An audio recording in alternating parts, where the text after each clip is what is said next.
Hey, Tim Albright here. Thanks for joining us on this launch webinar. That person right there is Kiana Pompa. Kiana is the product manager for BRAVIA Professional Display. Welcome, ma'am. Hi, everyone.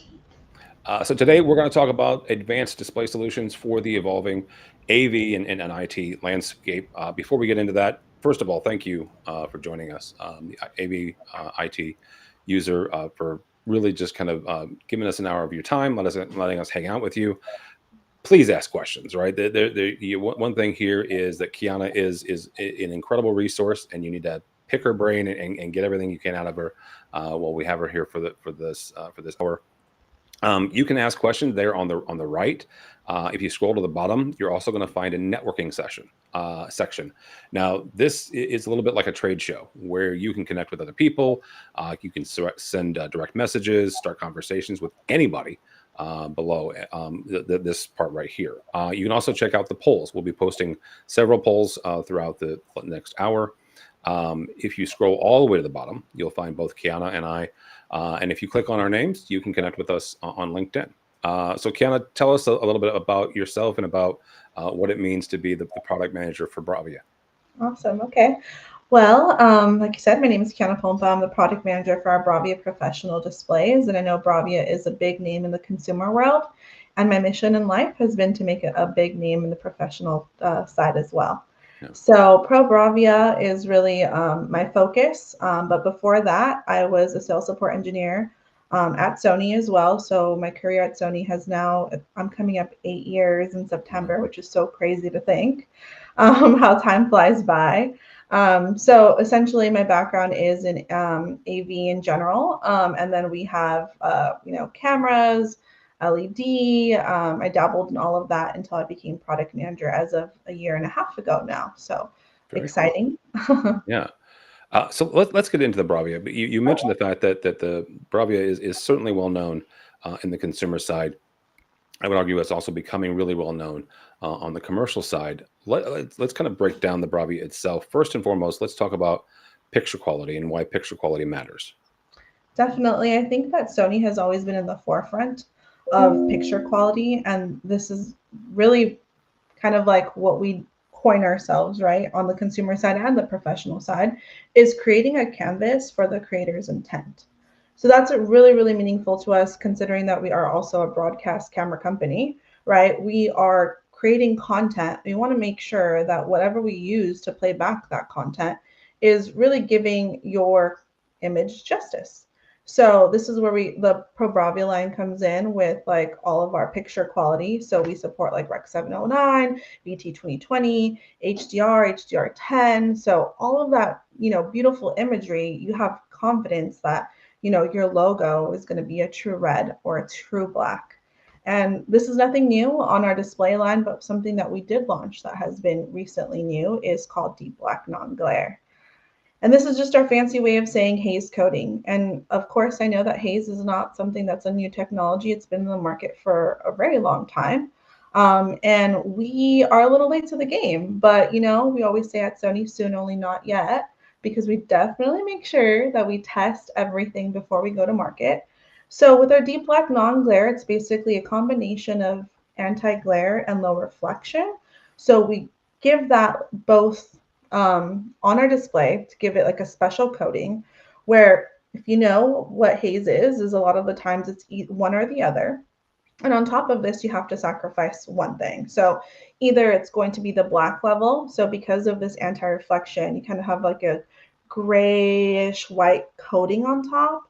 And then on top of this, it's if you do like low reflection, you risk your off angle viewing. So if you look at it from like one side, you'll notice that it's basically like you can't really see the image. So think of it in a conference room. You're at the center of your room and then you are not able to see the image if you're on the side. So with the deep black non-glare, we definitely combat that. And I do have a video of it. Maybe we can play it back because obviously seeing is believing.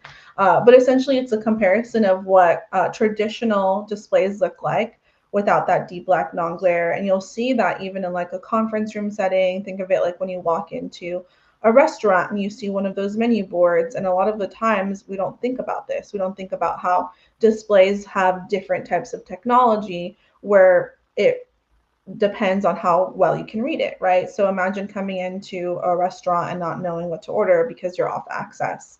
Or even, your branding, right? You want like that Starbucks screen. You want to make sure that that is representative of what you're showing, especially with those black levels. So you'll see in the video, just playing back of just like that anti-reflectiveness, but also rich in color. So this is available on our BZ40L series as well as our BZ53L series. We offer that from 55 inches all the way up to 98 inches. And it's our flagship model. It's pretty much the most popular one that we have. And yeah. So you mentioned off axis a couple of times, and I know enough about on axis and off axis to be dangerous. So I want you to dig into that for a second. Okay. When you talk about on axis and off axis, what exactly are we talking about there? So when you directly face the display, you have a sense of imagery. So Okay. within those that angle, you see a perfect image. But as you start moving off to the right, you'll see that you see loss of visibility. So it could be that that haze coating can completely eliminate the picture for you, or certain areas now the color isn't accurate or the black levels are off. So it just depends. Every viewer inside the room should try to have like at equal viewing capability and that everyone can see the same image as you. But of course, when you add this onto your display, yes, now it's anti-reflective, so you're not going to see the lights and it's legible, but it's only for the person at the center of the room. And then everybody else at the ends that are not at a straightforward angle, you're going to have low visibility in that space. So it's definitely hard, and that's where we created deep black non-glare to combat those issues. All right. So you can be off axis, as you say, of a Pro BRAVIA display and still get the correct color and still get all of the other benefits of somebody that's Correct. sitting directly straight on. Correct. All right. Um, let's talk about the provisioning, and provisioning can take a couple different angles. First of all, it's when you have an integrator or a system integrator come in and obviously deploy a number of displays, but also once they're up and running, how does an IT manager monitor them? How do they make sure that they're still on and then that there's no issues with them? Yeah, so this has been a long journey for us, right? So device provisioning and device monitoring. So if any of our viewers right now are Pro Bravia customers, they might experience the Android operating system. So we are an Android-based platform. So with that comes a lot of capabilities. So when you become a new user, there's a lot of settings that you can take advantage of. It literally becomes your own control system built into your display. And sometimes that can be viewed as an amazing thing. And then others that are not used to this capability seem like, wow, this is going to take a long time to configure, or there's so many options. Where do I start? So this is where our journey came in with device provisioning. So a lot of the feedback we got from the industry is, you know what, sometimes I just want a quote unquote dumb display. I just want it to be on HDMI 1 and that's it. I don't want network. I don't want anything. I'll take care of it on the far end. And then there's other users that want to be able to install digital signage on board. They want to be able to lock down IR. They want complete visibility. They want remote control. They want monitoring. So we are trying to service all of those clients the best way possible. And I think that with device provisioning and device monitoring that we now have available as of this year, we have both. It's really, you know, like life changing for me to be able to provide those resources. It's been really a big topic for us. So let's start with device provisioning. So what Okay. we could do is we do have a free platform, free option called the device provisioning tool. Now with this tool, what we could do is pre-configure all of our pro settings, including some of the normal settings, and install packages. And what are packages? Packages are basically Android applications that you can pre-install. So if you have access to your APK, say for example, you're a digital signage partner, like we have a wide range of ecosystem, like if you're SkyKit, AppSpace, 22 Miles, if you have that application, what we could do is preload it into our server and then we can install it. So in the past, this was a big deal because you had to get integrators to come in, install the application for you either via USB stick or go through a Google account. So you had to create a Google account and then load it from the Google App Store. And it was just like a lot of work going into it, especially when you're using an IR remote instead of a mouse and keyboard, right? That takes a long time. So how can we make it easier for everyone? Well, device provisioning tool does that. So you can create a profile, assign that profile to your display. As soon as it hits the network, whether it's Wi-Fi or wired, it will basically say, hey, I'm a device that needs provisioning, please confirm. You scan the QR code on the display itself when you power on, and then it'll pull that data from our server, and it's a one shot. So it'll pull all that data, it'll provision. It takes around 10 minutes tops, might be a little longer if you decide to update the firmware out of the box. And then it will have all of that configuration for you. The difference between device provisioning tool and device management platform is that device provisioning tool is, again, a one-shot deal. So once you provision, you're done. So this is perfect for those customers that don't want the device on the network. They just want to be able to provision, lock it down, and install. So you don't have to, have that risk if like there's security concerns or maybe you haven't gone through the InfoSec process. We can completely lock it down. Versus device management platform, we can go the extra mile where we can provision your display, but it stays on the network, again, Wi-Fi or wireless support. And then what we could do is monitor the display. So what comes in that monitor platform?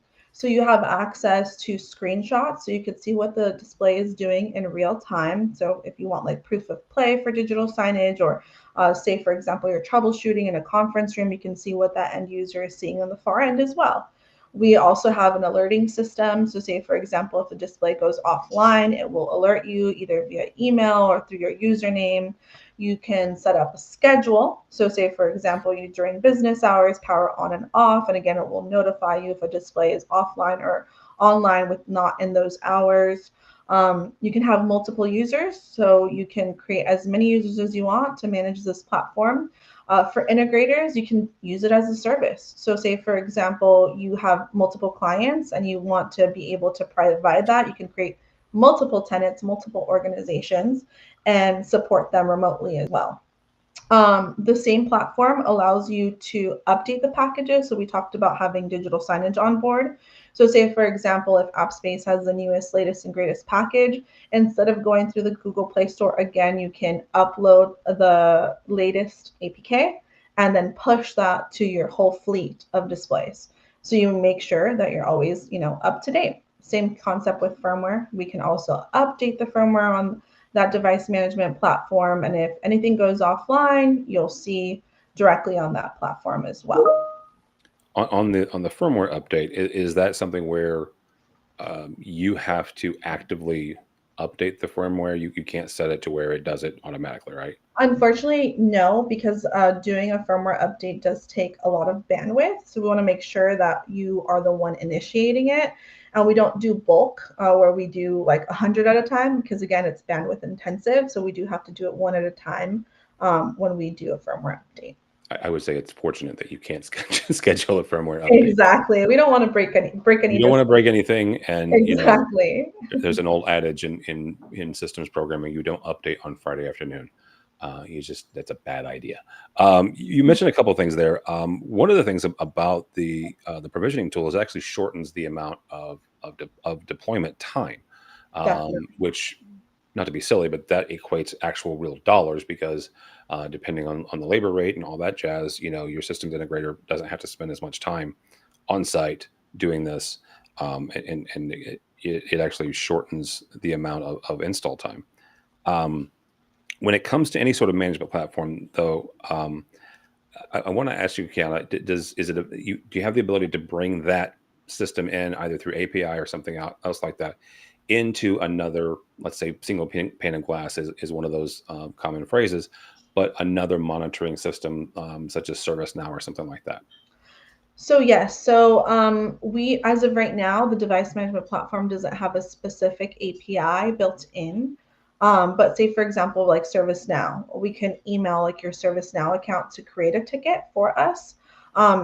We are getting a lot of feedback that that's something that they want to integrate. So we have that in our roadmap. So it's to be added as of right now. But what we also geared towards, and I did want to kind of save this for like the end when we were talking about like the power of SOC, but we do have cloud APIs.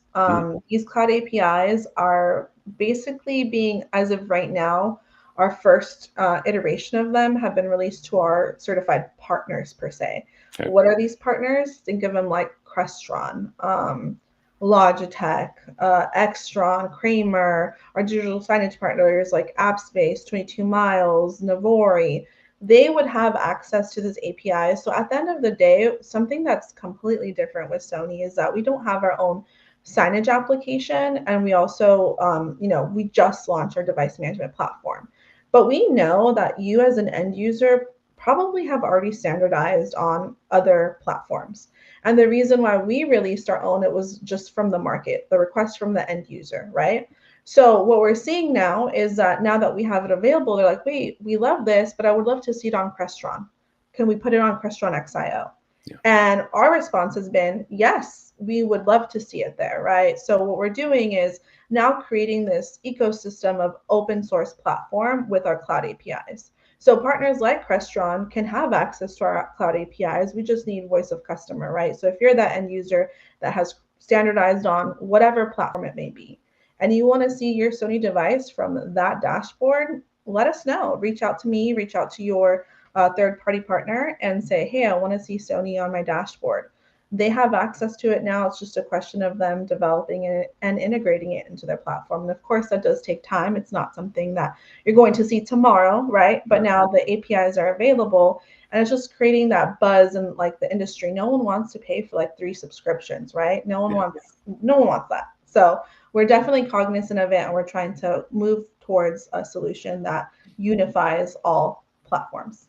But you've also got a pathway, right, for folks. It's not like you're not saying no. You're just saying here's the direction. Here's the journey you have to do to get there. Exactly. All right. If you've got questions for Kiana, like I said, right hand side, ask questions, and we'll get to them as they come in. One of the things about the BRAVIA I want to talk about for a second is the robustness. And we started this conversation saying that BRAVIA is well known in the consumer display, right? Mm-hmm. And they are.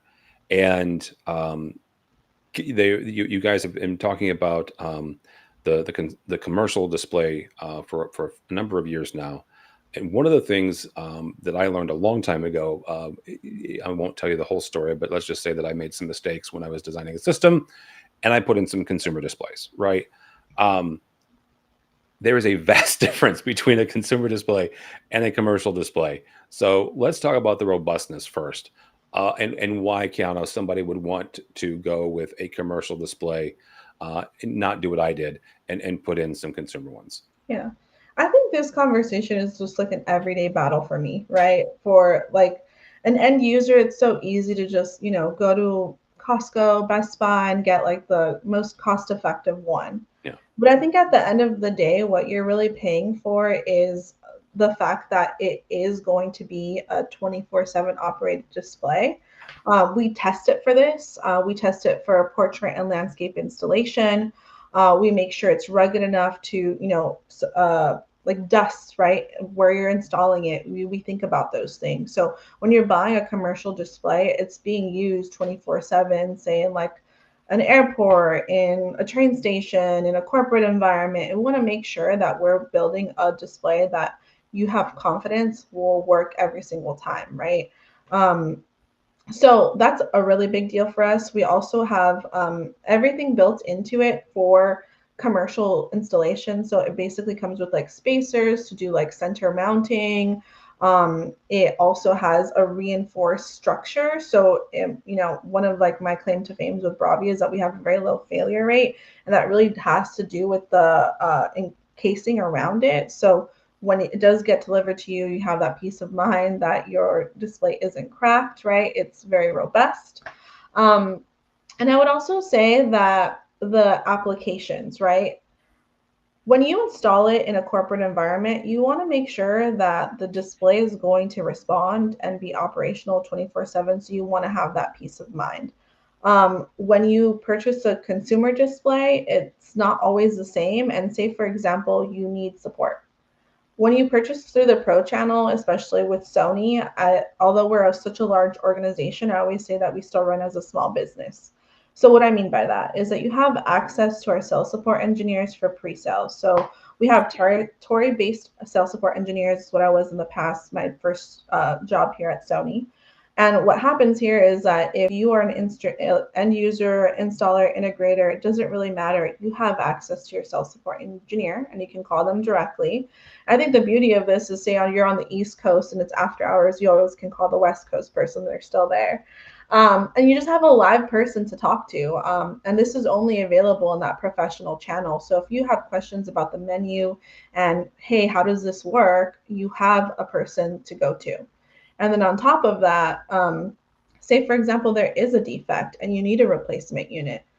On the Sony side, we also have Pro Support, and Pro Support is located in North America. So we have a center in New Jersey. We also have a center in San Diego and in Toronto.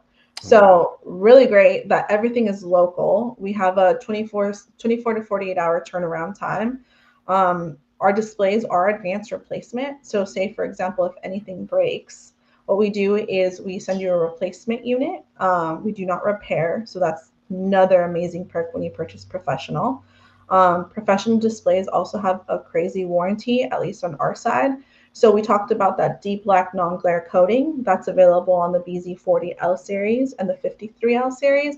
That comes standard, a 5-year advanced replacement warranty. So that's really big with our education customers because usually they have that 5-year refresh. And it was really what we geared towards on the education side, is to give them those guaranteed 5 years.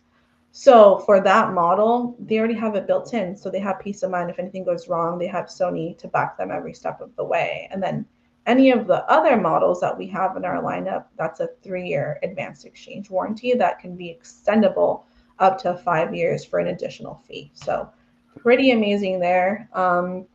What else am I thinking of on the professional side? Well, and the other thing, I want you to kind of hit on that live person to talk to, because one of the things that 100 years ago when I was a tech manager, you're putting things up, and I was a tech manager for a college or university, right? So it would come in waves, and summertime certainly was one of the most wonderful and difficult times at the same time, right? Because you're kind of pushing and you're trying to get before the fall starts, and you're working, crazy, and it's Thursday or Friday before the semester starts on Monday, and you find something that just is off. You just can't figure it out. Talk about that benefit of having an actual live person to walk you through, again, what you're seeing, right? But have them actually physically walk you through and help you troubleshoot. Yeah, I would say that I just did this recently. So I flew out. We have a customer named Oodle Noodle out in Western Canada. And they were one of our first installs that really believed in like the SOC, single point of failure, digital signage. So Oodle Noodle, that restaurant is basically using our Sony BRAVIA displays with combination of Play digital signage. So they're using everything on SOC. And what they're doing is using our pro settings to lock down their display to enable that application. So every time the display starts, it will go directly to that application and then play every single time. Well, what they've noticed is that it was a franchise, right? So there's like 18 locations and every area was different. So they didn't feel like peace of mind, like they would get calls and say, hey, like my display is on, or Play Digital Signage didn't launch. And at the end of the day, it wasn't really a disconnect with like Sony, right? Like it was just a settings configuration. But at Sony, what we did is we went the extra mile. I flew out there and I basically went to a couple of locations with the owners and walked through all of the settings, gave them training on this is the way you should optimize your display. Then we created configuration files using device provisioning tool and USB sticks. So they had both functions. Like I mentioned before, device provisioning tool is completely free and you can create a profile for them. And that's over the network. And then areas where they didn't have network, they could use a USB stick as well. So now their integrator can go in and just use a USB stick and install. Or if they want to use the network, they can install as well. And then on top of that, the franchisee was trained that they can now do it themselves if something occurs. And then again, it was just like a quick, like, hey, let me go in there live and like teach you about pro settings. And then we solve the world's problems. Right now, everyone's happy. Everything's working as planned. And now we're in conversations on, hey, like, how do we take this to the next level and put you on device management platform? That way you can support all of your franchisees in every single location. Yeah. And this is just a continuous story of just us helping all of our end users combat those issues. So whether you're a restaurant or, like you said, an education customer, and sometimes you just really, really need help.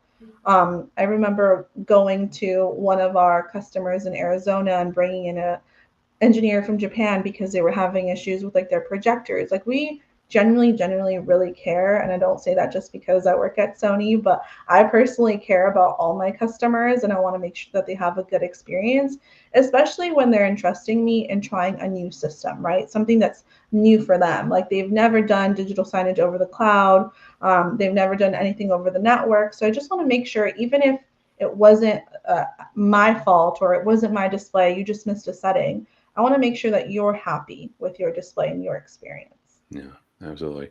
I mentioned the fact that you can ask Kiana any questions on the right-hand side. We do have one real quick. Rick Nimitz asked, is the device management platform free?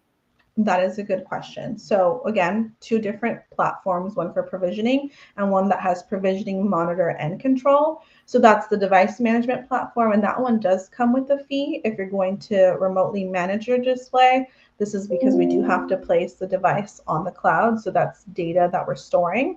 So that does come as a subscription-based fee. We can connect you to a salesperson within your area to give you accurate pricing based on what you're purchasing with all the discounts and stuff like that.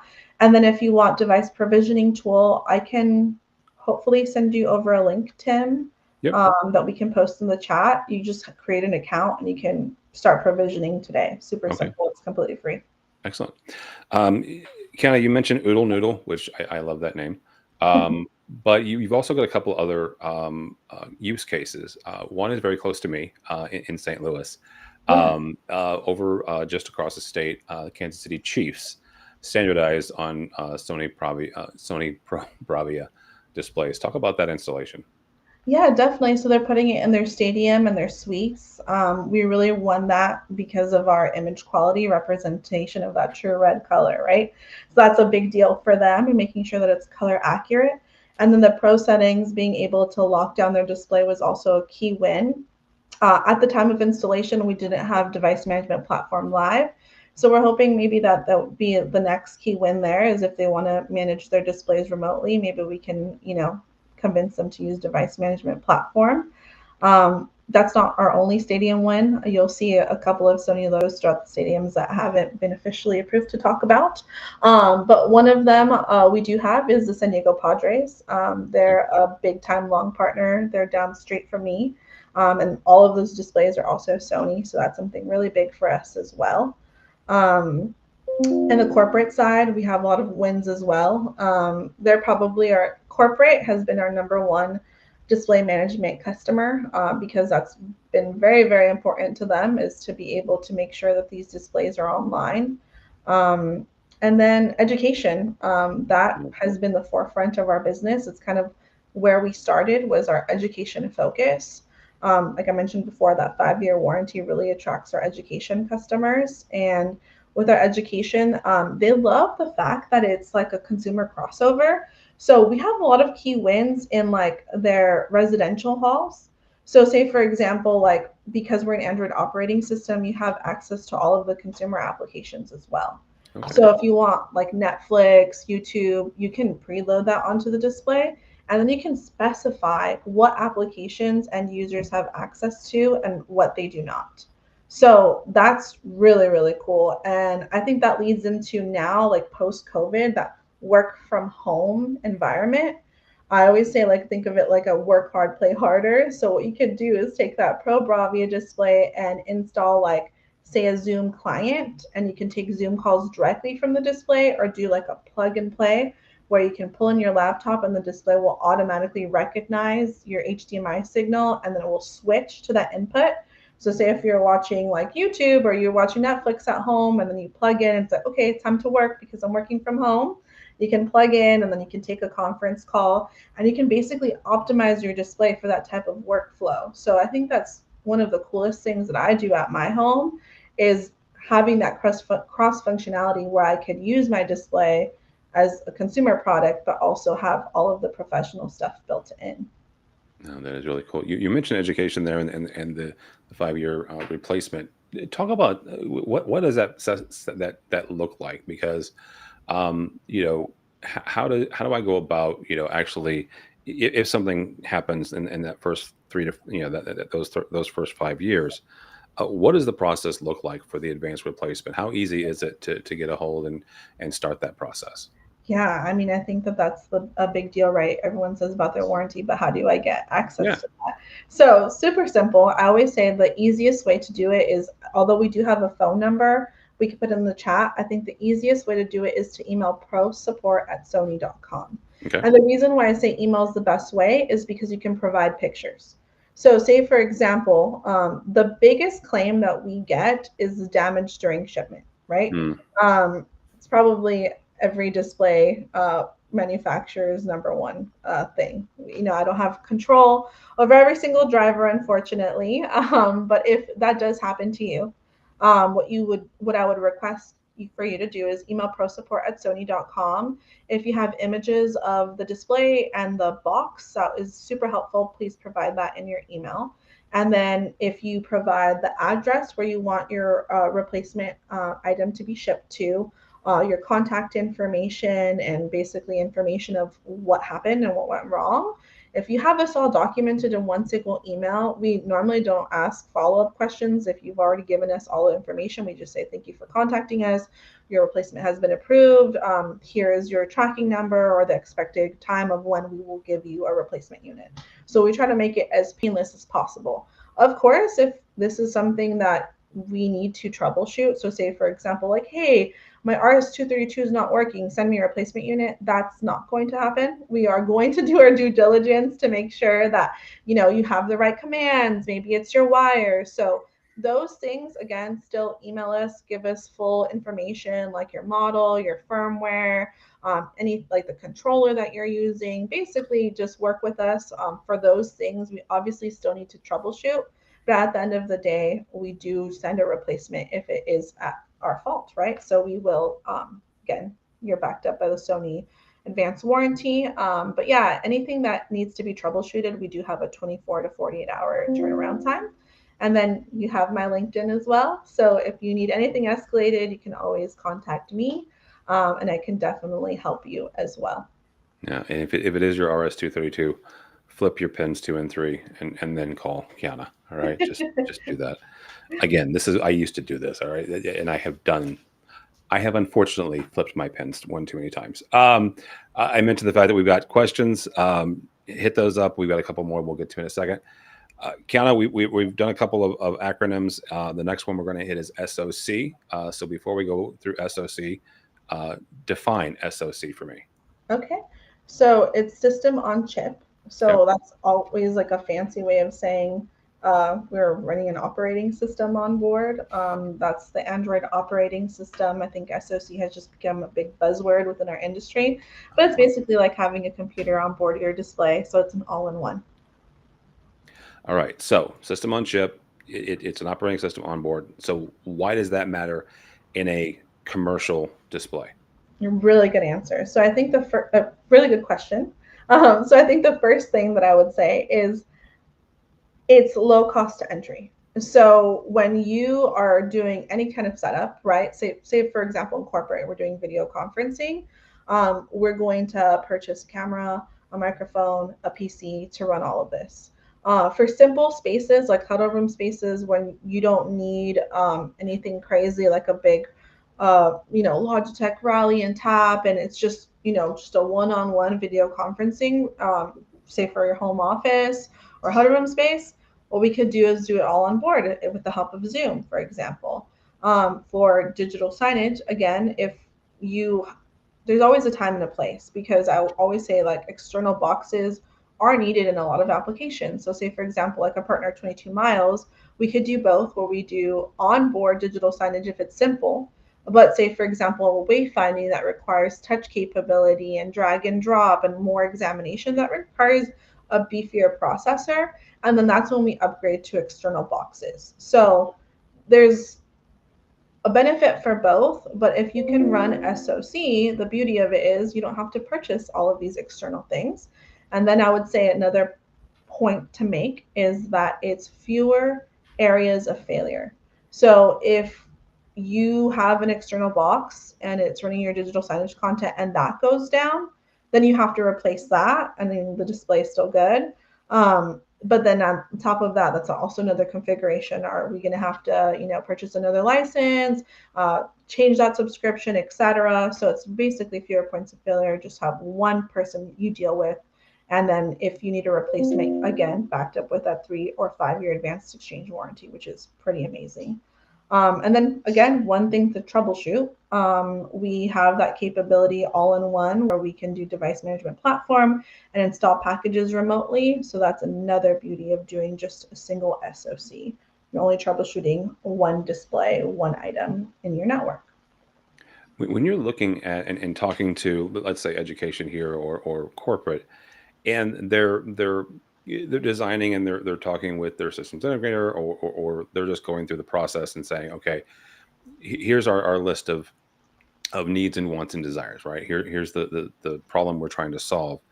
What are the design considerations between going with a completely SoC, a completely system on chip system, as opposed to, you mentioned, there are times when you need those secondary boxes. Is it when you start, like you mentioned, touch and interactivity, or how do we go down that road and go, okay, this is a system that we can 100% do nothing but system on chip, and maybe over here we need to do something secondary.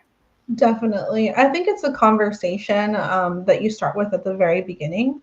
I think it's when you start examining what you want to do in your space and then picking a partner that can do both. So, Okay. say for example, I'm going to pick on app space, right?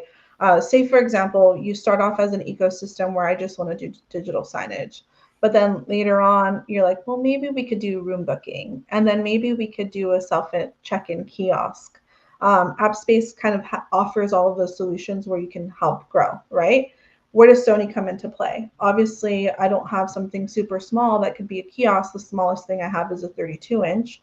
But I do come into play with the digital signage or in the conferencing room spaces. Um, AppSpace partners with people like Logitech, where you can have digital signage running on your Logitech system when there's no meetings, right? And we're just an endpoint.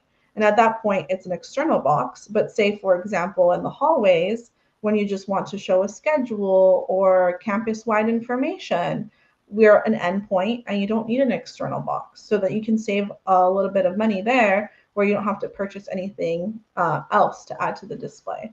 So I think it's really just a conversation of what am I trying to accomplish?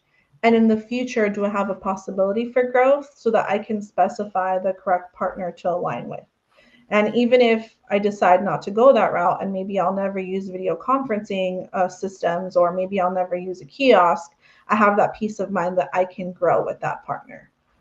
So yeah, I think it's a conversation. If you're looking at, integrating with signage, work with your manufacturer. Like if it's Sony, I love to have those conversations with you on what we support, because of the Android operating system. We have a huge ecosystem of third-party partners. I know I mentioned AppSpace, but there's so many of them. I believe we have around 86 partners that we support, and then around 10 key partners that are like our go-to, that are optimized for our display as well. So if you have those conversations or you have questions, again, my LinkedIn information is there. Let's set up a call and we can go through what those expectations are and how we can meet them. All right. We do have a couple questions. Ken, actually, one of them is about the partners ecosystem. From Mr. David Keene, how do you see uh, how do you see the Sony Alliance Partners ecosystem? How do you see the capability to get together partner companies as key to providing a more flexible AV ecosystem where hardware, quote unquote, talks to hardware more seamlessly and software talks to software with less programming needed. How does the end user see the benefits of that? Definitely. So I think that goes hand in hand to our conversation, Tim, that we had earlier about our cloud API. Yep. I know that we're not there yet, right? I would love to see like a perfect ecosystem. We talked about having multiple subscriptions and how, the digital signage provider is sending the digital signage content, but they don't know what's happening with the endpoint. Maybe the display is offline and you can't see that from their dashboard. And now you have to sign into our device management platform to make sure that the device is online and then take a screenshot to make sure we have proof of play. So all of these things come into play when we are two separate systems. And as of right now, transparency, we are two separate systems. Yeah. But what we've done now is because we opened that ecosystem, we said, hey, partner, here is our cloud API. Feel free to integrate. We don't have any of those barriers anymore. So right now, I would say we're at the very beginning of that transformation. It's really getting that voice of customer and that end user saying, hey, like I'm using 100 Sony endpoints. I want this integrated. That would help move the needle with those conversations, definitely. So I think that this is a very pivotal moment where we can finally get those systems that people have been requesting, and Sony's open to it. And I think that a lot of our partners that we're in discussions with are open to it as well. So hopefully we have some new things that we can launch and that you can see at InfoComm this year. Very cool. David, actually, can you? He's asking about the DMP, the device management platform. Can you go through exactly the according to David, he's thinking the Sony DMP is two solutions. The first is for the device distribution and setup. The second for remote device management when the network is up and running. Can you make sure that Clarify we that? understand Yes. the difference? Yeah. So yes, there are two different solutions. So one is called Device Provisioning Tool, which is the one shot that I said earlier. And Tim, I did send you that link earlier. Okay. It's DPT provisioning.aps. So if you want to provide that link, so any end user can access that link and create an account, and you can begin provisioning your display. This is a one shot, so you'll never see anything else. Like you're not going to be able to see like monitoring or control. If you want to do all three, we have provisioning, monitoring, and control on a separate platform called Device Management Platform. And this platform does an all-in-one. So if you want access to that, please email me and we can get you in contact with our sales team. We do have demo licenses. If you want to try a 30 or 60-day trial, we have that offering as well. And in that area, what you could do is provision, monitor, and control. So two separate logins, but only one login is free, which is the device provisioning tool. All right, very cool. Ken, I want to talk for a second. We were coming up on InfoComm about a month away, right? The 11th through the 13th. Talk for a second about where Sony will be and what you guys will be talking about the week of InfoComm. Yeah, so week of InfoComm, we will be in booth 2001. I just found that out earlier. It's been in my signature for a while, but yes, booth 2001. Feel free to visit us. What we're showcasing is going to be our Pro BRAVIA display, our full lineup. So if you have questions on what series that you're looking at, we have right now in our lineup 4 different series from sizes 32 inches all the way up to 98 inches. So if you want to see that firsthand, we will have every single size in the booth, so you can take a look at that. We'll be showcasing plenty of partners. So partners will be running SOC in the booth as well. So if you're curious about our ecosystem and what works on board our platform, we will be discussing that.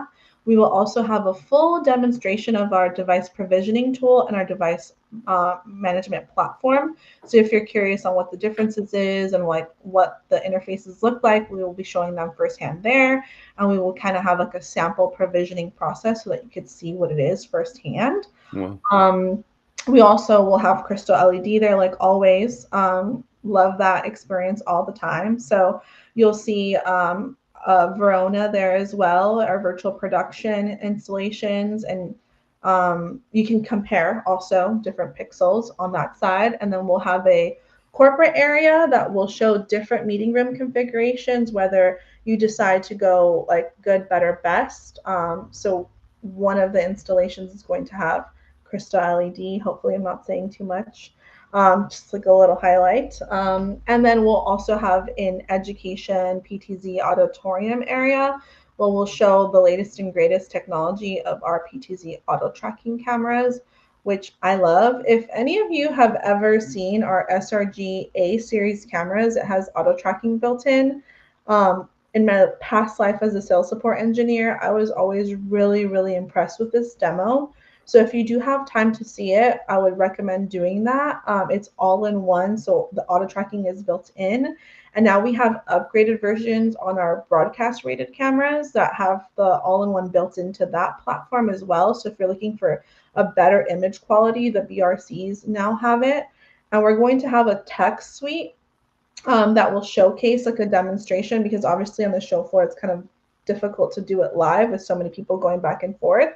So reach out to your sales support engineer, your account manager, or even when you're at the booth, we're going to have like an information desk. So if you're interested in seeing that demo firsthand in like a private area where you can ask questions and have access to our engineers from Japan, this is a very special moment to do so. So yeah, reach out to us, come to the booth, and that's probably one of the biggest highlights. So yeah. Yeah, the other thing that Sony's does a really good job is sustainability, and one of the things you'll be able to see is the power consumption of the Sony BRAVIA displays, because they are among some of the lowest power consumption. Which, when you look at the size of them, you wouldn't think that that's the case, but Sony has a really deep commitment to sustainability, and that's one of the areas that they're able to highlight that.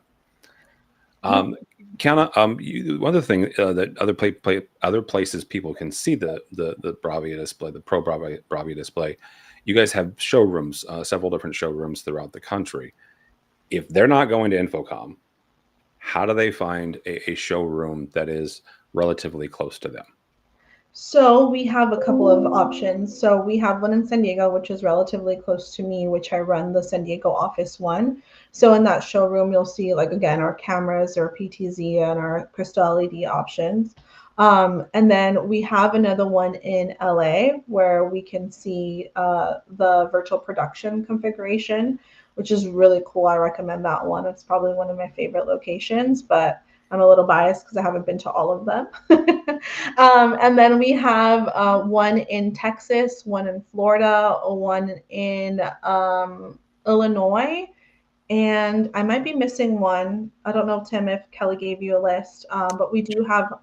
Go ahead. She did not. Oh, she did not. Okay. So what I could do is post a link where we can basically create a request to tour any of these facilities, and then you can see firsthand what we have to offer. I would also say that we have a demo program. So if any of you are interested in any of our products, we do have a 2-week demo program. So what you could do is, whether that's BRAVIA or cameras, CLED is a little bit more difficult since it's a very big product, but cameras and displays, no problem. We have a 2-week loan period. Of course, that could be extended if you needed more time with the device, but offer to all. So if you are interested, please reach out. All my contact information is there, and I can hook you up with the right person to get that demo product over to you. All right, very good. Kiana Pampa, I appreciate your time. Kiana Pampa, product manager for BRAVIA Professional Display. We will see her at Infocom at the Sony booth. Thank you so much. Thanks, Tim. All right, so that is our launch webinar for today. Again, we appreciate your time. Feel free to reach out. Kiana's down at the bottom. You can click on her. You can click on me if you want. I don't know a whole lot. I'll give you Kiana's email address. So for everybody here, we appreciate your time. Have a great afternoon.